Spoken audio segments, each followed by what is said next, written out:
Медицина саласы жыл санап қарыштап дамып келеді. Заманауи аппараттар шығып, техниканың арқасында мамандар мыңдаған адамның өміріне араша болуда. Бұрын емдеуге келмейтін ауруларды қазір арнайы құрылғылар арқылы ота жасауға қолжетімді болды дейді дәрігерлер. Мәселен, рентгенскопия аппараты арқылы елімізде Жамбылды қосқанда 6 ғана облыста рентген хирургиялық операция жасауға мүмкіндік бар. Бүгіннің өзінде аппарат көмегімен бүйрек, бауыр, жатыр мойнының ісінуіне шалдыққан 60-қа жуық науқасқа операция жасалынды. Шап арқылы кіріп, жаңағы қан тамыр тікелей бауырдағы ісіктің, жаңағы бауырдағы ісікті қанмен қамтамасыз етіп тұрған тамырды жабамыз. Сонда бауырдағы ісікке қан бармайды да, ол қоректенуі төмендеп, бауырдағы ісік кішірейіп, науқасқа ем болады. Рентгенскопия аппаратында жасалған отаның арқасында тірі қалған науқастың бірі Мархабат Орманбеков. Оған былтыр бауыр қатерлі ісігі диагнозын қойған ақ халаттылар Мойынқұмнан Таразға емге жіберген. Қазір оның жағдайы бір қалыпты. Бұрынғыдай аяқ қолының ісінуі жоқ. Бәрі жақсы.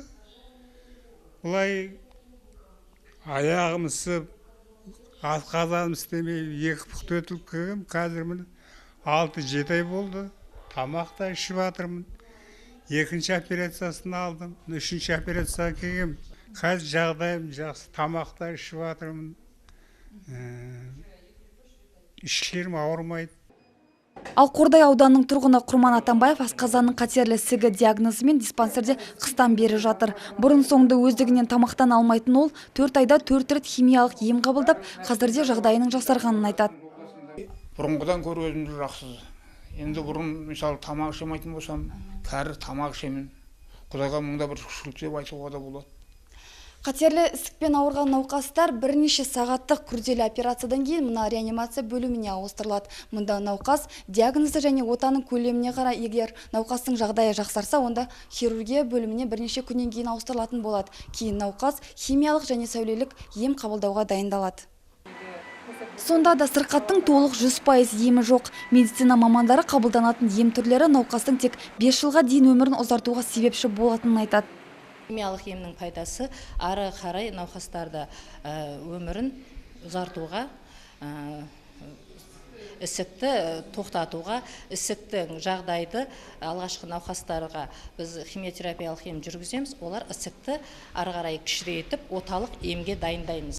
Статистикаға сүйенсек, Жамбыл облыстық диспансерде 2014 жылы емделген жалпы науқастардың саны 5018 болса, өткен жылы емделушілер саны әжептеуір артқан, яғни 5859 адам. Ал 2016 жылы соңғы 5 айда 2241 науқас ем қабылдапты. Оның 270-не ота жасалынып, 1469-ы химиялық емделуден өткен. 328 науқас сәулелік, ал 24-не химия сәуле отасын қатар жасаған.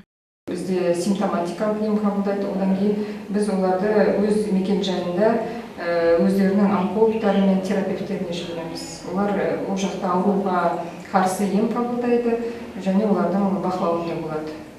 Ақ халаттылар қатерлі ісікті кешенді түрде емдеуге шақырады және жылына бір рет скринингтік тексеруден өтіп тұрған жөн дейді. Себебі кез келген дәрежедегі сырқаттың алдын алуға болады. Ең бастысы дер кезінде дәрігерлерге қаралса болғаны. Ақбота Қайнар, Арман Сабыр, 7/7 News.